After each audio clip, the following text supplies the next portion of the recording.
नमस्कार, न्यूज 18 मध्य प्रदेश छत्तीसगढ़ देख रहे हैं आप। मैं हूं आपके साथ प्रशांत कटारे और बुलेटिन की शुरुआत बड़ी खबर से। खबर भोपाल से। राज्यसभा चुनाव को लेकर गाइडलाइंस जारी हो गई हैं। विधानसभा सचिवालय ने नियम तय कर दिए हैं। विधायकों से कॉन्ट्रैक्ट का डिक्लेरेशन लिया जाएगा। कोरोना संक्रमण से बचाव की कवायद भी है। वोटिंग से पहले विधायकों की थर्मल स्क्रीनिंग भी की जाएगी। 19 जून को राज्यसभा का चुनाव होना है और उससे पहले गाइडलाइंस जारी कर दी गई हैं। आपको बता दें कि राज्यसभा चुनाव के मद्देनजर विधानसभा सचिवालय ने नियम तय कर दिए हैं। विधायकों से कॉन्ट्रैक्ट का डिक्लेरेशन भी लिया जाएगा। साथ ही कोरोना संक्रमण से बचाव की कवायद भी यहां पर होगी। वोटिंग से पहले विधायकों की थर्मल स्क्रीनिंग की जाएगी। तो दरअसल मध्य प्रदेश में 3 राज्यसभा सीटों पर चुनाव होना है। एक सीट लगभग तय है कांग्रेस और बीजेपी की।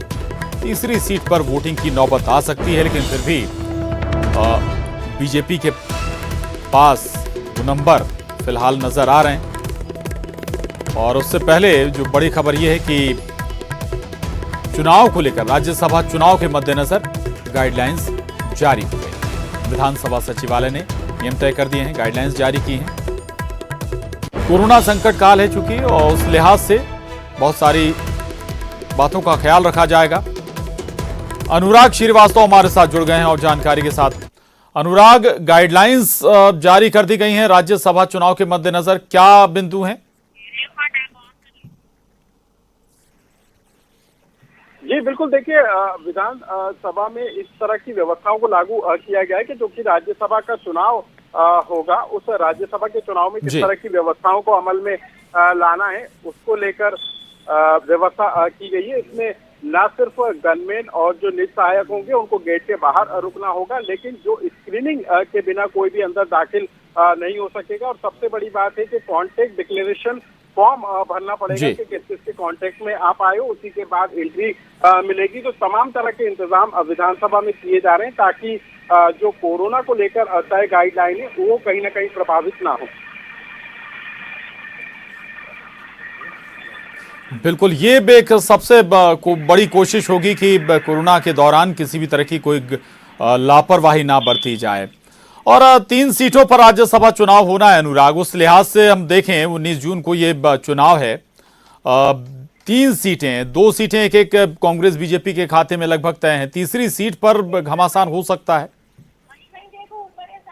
बिल्कुल, देखिए 3 सीटों को लेकर चुनाव है और 4 उम्मीदवार इस बार मैदान में है। पूरा जोर बीजेपी और कांग्रेस की तरफ से लगाया जा रहा है कि 2 सीटों पर कब्जा जमाया जाए। लेकिन जो समीकरण है, जो विधानसभा का सियासी गणित जिस तरीके से प्रदेश में सत्ता बदली है, उसके बाद ये अब तय माना जा रहा है कि 2 सीटें बीजेपी के खाते में और 1 सीट कांग्रेस के खाते में जाएगी। जो कांग्रेस की तरफ से पहले उम्मीदवार हैं वो दिग्विजय सिंह है, तो उनका राज्यसभा में जाना पूरी तरीके से तय है। और बीजेपी की यदि हम बात करें तो ज्योतिरादित्य सिंधिया और सुमेर सिंह सोलंकी का राज्यसभा में जाना पूरी तरीके से तय है। लेकिन कोशिश लगातार ठीक है, 2 सीटें कांग्रेस हालांकि पहले कोशिश कर रही थी, लेकिन अभी जो समीकरण है वर्तमान में, ऐसे समीकरण की बीजेपी के खाते में 2 राज्यसभा सीटें जा सकती हैं। शुक्रिया अनुराग आपका इस पूरी जानकारी के लिए, धन्यवाद।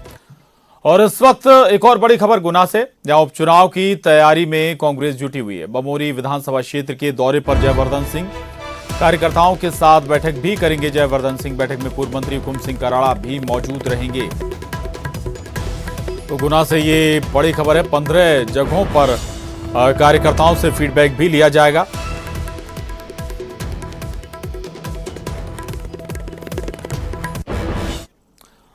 और एक और अहम खबर इंदौर से, जहां पूर्व विधायक सुदर्शन गुप्ता के खिलाफ एफआईआर दर्ज हो गई है। बिना अनुमति के भीड़ लगाकर आयोजन करने के चलते मुकदमा दर्ज हुआ है सुदर्शन गुप्ता के खिलाफ। आईपीसी की धारा 188 में मामला दर्ज हुआ है। इंदौर के मल्हारगंज थाने में यह मामला दर्ज किया गया। कल केंद्रीय मंत्री नरेंद्र सिंह तोमर के जन्मदिन पर भारी भीड़ इकट्ठी हो गई थी। बड़ी तादाद में लोगों को जमा किया गया था। कांग्रेस विधायक संजय शुक्ला ने सुदर्शन गुप्ता के खिलाफ मुकदमा दर्ज न होने पर धरने पर बैठने की चेतावनी भी दी थी। वहीं चेतावनी के बाद मुकदमा दर्ज किया गया है सुदर्शन गुप्ता के खिलाफ। दरअसल नरेंद्र सिंह तोमर के जन्मदिन सेलिब्रेशन के दौरान बड़ी संख्या में लोग इकट्ठे हो गए थे। सोशल डिस्टेंसिंग का मखौल उड़ा था इस वक्त।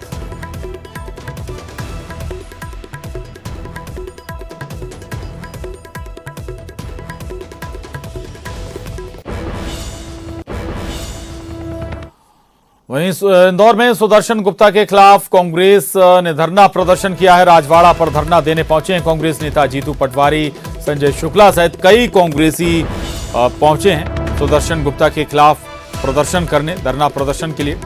सुदर्शन गुप्ता पर महामारी एक्ट के तहत केस दर्ज करने का ये मामला है। बिना परमिशन धरना दिया जाएगा। तो ये बड़ी खबर है इंदौर से। सुदर्शन गुप्ता के खिलाफ कांग्रेस अब मैदान में उतर गई है। अरुण त्रिवेदी हमारे साथ जुड़ गए हैं इंदौर से। अरुण, बाई इलेक्शन है, उस लिहाज से ऐसा लग रहा है कि कोई मौका ना कांग्रेस ना ही बीजेपी चूकना चाहती है।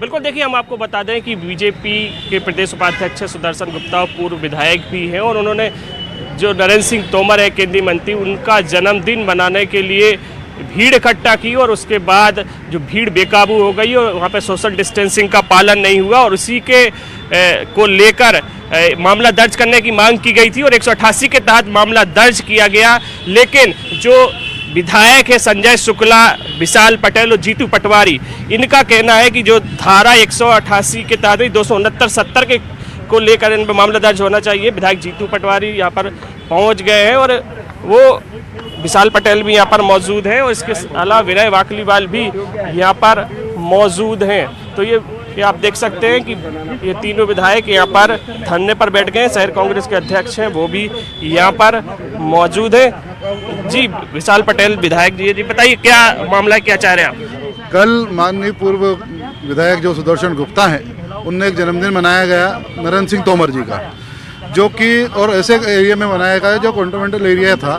वहाँ 5 व्यक्ति पहले ही मर चुके थे, 60 व्यक्ति ऑलरेडी कोरोना से पॉजिटिव हैं वहाँ, और ऐसी जगह पे आप 2000 व्यक्तियों की गैदरिंग करते हैं और इस शहर को वापस कहीं ना कहीं कोरोना के संक्रमित और ज़्यादा फैलाने का काम कर रहे हैं। हमारी मांग है कि जो धारा 188 लगी है वो सिर्फ सुदर्शन गुप्ता पे लगी है, उनके सभी साथियों के ऊपर भी लगे, साथ ही धारा 269, 270 और 271 भी लगना चाहिए, क्योंकि उनने फैलाने का काम किया है। हम लोगों की शांतिपूर्वक हम ये मांग कर रहे हैं और नियम से उनके ऊपर पूरी कार्रवाई हो तो ये धरना खत्म करें। जीतू पटवारी जी यहाँ पर पहुँच गए हैं। जी बताइए आप। अभी कोई बात नहीं करेंगे, आखिरी में करेंगे, उठेंगे। अभी वो बात नहीं कर रहे हैं, लेकिन जैसा कि विशाल पटेल जो विधायक, उन्होंने बताया कि ये 269 और 70 धारा इन पर लगाई जानी चाहिए। शहर अध्यक्ष हैं विनय वाकलीवाल जी। जी देखिए अभी ये बात नहीं कर रहे हैं, लेकिन कुल मिलाकर मामला यही है कि जो महामारी एक्ट के तहत मामला दर्ज होना चाहिए वो सुदर्शन गुप्ता पर नहीं हुआ और यही कारण है कि ये लोग यहाँ पर धरने पर बैठी हैं। देवी अहिल्या प्रतिमा है, यहाँ पर कोई परमिशन इन्होंने अभी तक नहीं ली और सीधे जाकर धरने पर बैठ गए, जबकि महामारी जो इंदौर में कोरोना का संकट काल है। ऐसे में यदि आप किसी पर धरना प्रदर्शन करते हैं तो उसकी परमिशन प्रॉपर लेनी चाहिए, लेकिन वो यहाँ पर नहीं ली गई है और ये लोग अभी 4 जो लोग हैं ये धरने पर यहाँ पर बैठे हुए हैं। जी कितनी देर ये धरने पर बैठेंगे अरुण? और कुछ देर में बात करने की बात भी कह रहे हैं। जीतू पटवारी को भी हमने सुना अभी बात करना नहीं चाह रहे हैं। कितनी देर का ये धरना होने वाला है? क्या केवल सांकेतिक है या फिर और कुछ और भी बड़ा कांग्रेस करने की तैयारी कर रही है? देखिए इनका जो कहना है वो यही है कि जब तक 269-70 जो महामारी एक्ट है वो उन पर कार्रवाई नहीं होगी, उनके जितने भी लोग हैं वहाँ मौजूद थे जो इस घटना के लिए दोषी हैं, उन पर जब तक कार्रवाई नहीं होगी तब तक वो लोग यहाँ पर धरने पर बैठे रहेंगे। और देवी अहिल्या प्रतिमा पर ये राजवाड़ा है जो मुख्य जगह है इंदौर की, और खासतौर से ये राजवाड़ा का जो इलाका है वो प्रतिबंधित क्षेत्र है और इस देवी अहिल्या प्रतिमा पर किसी को भी धरना प्रदर्शन की अनुमति नहीं है। बावजूद इसके ये धरना दिया जा रहा है। इसके पहले कल भी कांग्रेस ने बिना परमिशन के कलेक्ट्रेट पर धरना दिया था। तो लगातार कानून का उल्लंघन दोनों ओर से हो रहा है और एक तरह से ये नेतागिरी जो है वो चमकाने के लिए इस तरह का उपयोग कोरोना संकट काल में किया जा रहा है। लोगों की जान जोखिम में डाली जा रही है, क्योंकि दोनों ही दल के नेता हैं जो इस तरह की उल्लंघन ठीक है, दोनों तरफ से ही कह सकते हैं कि दरकिनार किया गया नियम कानूनों को, गाइडलाइंस को जो इस संकट काल में लोगों के लिए बताई गई हैं। ये भी तस्वीरें दिखाइए जरा। सोशल डिस्टेंसिंग का कम से कम फॉलो हो रहा है यहाँ पर? नहीं हो रहा है। यहाँ पर धरने के लिए तो बैठ गए बड़े नेता कांग्रेस के। बिल्कुल, देखिए अगर देखा जाए तो हालांकि उन्होंने सोशल डिस्टेंसिंग बना ली है, थोड़ी दूरी पर वो बैठे हुए हैं, 1 मीटर की दूरी इनके बीच है और ये सोशल डिस्टेंसिंग अभी तक तो यहाँ पर बनी हुई थी। हालांकि यहाँ पर कांग्रेस के कोई कार्यकर्ता नहीं है, सिर्फ ये दो कार्यकर्ता भी विधायक मौजूद हैं, एक होंगे शहर अरुण वहाँ अध्यक्ष पर। हैं, 3 विधायक हैं जीतू पटवारी। कार्यकर्ता अभी यहाँ पर वो इक्के दुक्के कार्यकर्ता है, मीडिया यहाँ पर जरूर मौजूद है, कार्यकर्ता तो यहाँ पर अभी नहीं पहुंचे, लेकिन तीनों विधायक हैं वो बैठे हुए हैं। जीतू पटवारी कांग्रेस के मीडिया सेल के अध्यक्ष हैं, कार्यकारी अध्यक्ष हैं कांग्रेस के, और विधायक भी हैं। तो 3 विधायक और एक शहर अध्यक्ष, ये तीनों लोग धरने पर यहाँ पर बैठे हुए हैं। बिल्कुल शुक्रिया अरुण आपका इन तस्वीरों को दिखाने के लिए। दरअसल इंदौर में अब कांग्रेस प्रदर्शन के लिए पहुंच गई है राजवाड़ा चौराहे पर। हालांकि वहां पर किसी को भी प्रदर्शन करने की परमिशन नहीं है, इसके बावजूद कांग्रेस के जो बड़े नेता हैं पहुंचे हुए हैं। आपको बता दें कि सुदर्शन गुप्ता के बड़े गैदरिंग करने पर यह विरोध प्रदर्शन कांग्रेस के जरिए किया जा रहा है। वक्त एक छोटे से ब्रेक का है, ब्रेक के बाद फौरन लौटेंगे, जाएगा नहीं। खबर इंदौर से, जहां ट्रांसफार्मर के ऊपर एक युवक जा चढ़ा, बिजली के तार से ये युवक खेलता रहा। युवक का हंगामा देख इलाके की बिजली काट दी गई। बताया जा रहा है कि नशे की हालत में काफी देर युवक हंगामा करता रहा। बिजली बिल से खुद को परेशान बता रहा था युवक, और उसी के बाद बिजली के पोल पर चढ़ गया। ट्रांसफार्मर लगा हुआ है, ये तस्वीरें भी आप देख पा रहे हैं। इंदौर के आजाद नगर थाना इलाके के शांति नगर का मामला है। बाद में ट्रांसफार्मर से युवक नीचे कूद गया। विकास हमारे साथ जुड़ गए। विकास, ठीक है, सुरक्षित है युवक?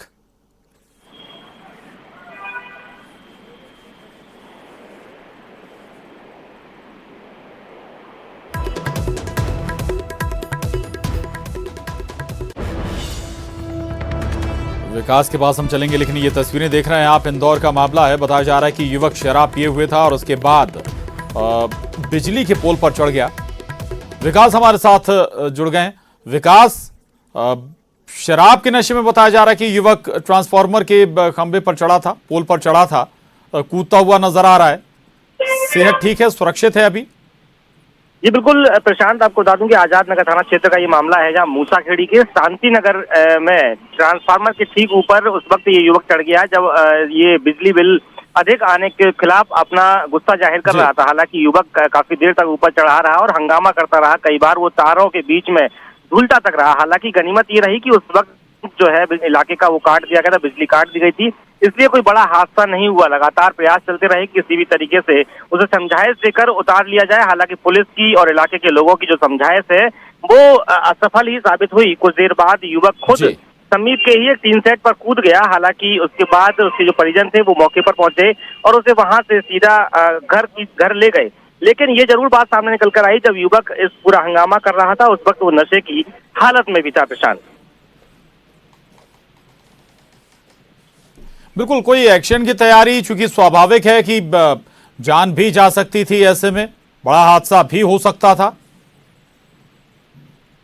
बिल्कुल प्रशांत, न सिर्फ जान जा सकती थी बल्कि इलाके के जो अन्य लोग थे उनके लिए भी एक मुसीबत बनकर सामने आ सकती थी। यदि इलाके में करंट चालू रहा होता तो अन्य लोगों के लिए मुसीबत बनना स्वाभाविक थी। हालांकि उसके बाद अभी तक पुलिस की तरफ से इस प्रकार कोई एक्शन नहीं लिया गया जिसकी कोई औपचारिक जानकारी दी गई हो। लेकिन ये फिलहाल नशे का एकमात्र बहाना बनाकर फिलहाल पूरे मामले को टाला जा रहा है कि नशे में की हालत में युवक ने इस तरह का कदम उठाया। लेकिन आगे किस प्रकार की रणनीति है, उस युवक को किस प्रकार से समझाइश दी जाएगी, ये अब तक तय नहीं हुआ। समझते जरूर माना जा रहा है कि पुलिस बिल्कुल ऐसे मामले सामने ना आए, ये महत्वपूर्ण है।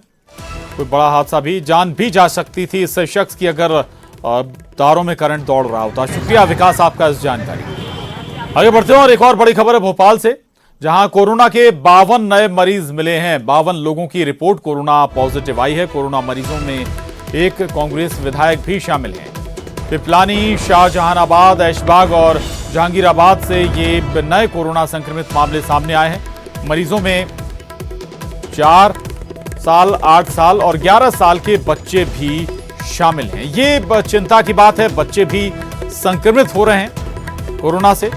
और जो 52 नए मामले सामने आए हैं उनमें जो हॉटस्पॉट हैं शाहजहानाबाद, ऐशबाग, जहांगीराबाद और पिपलानी से भी संक्रमण के मामले निकले हैं।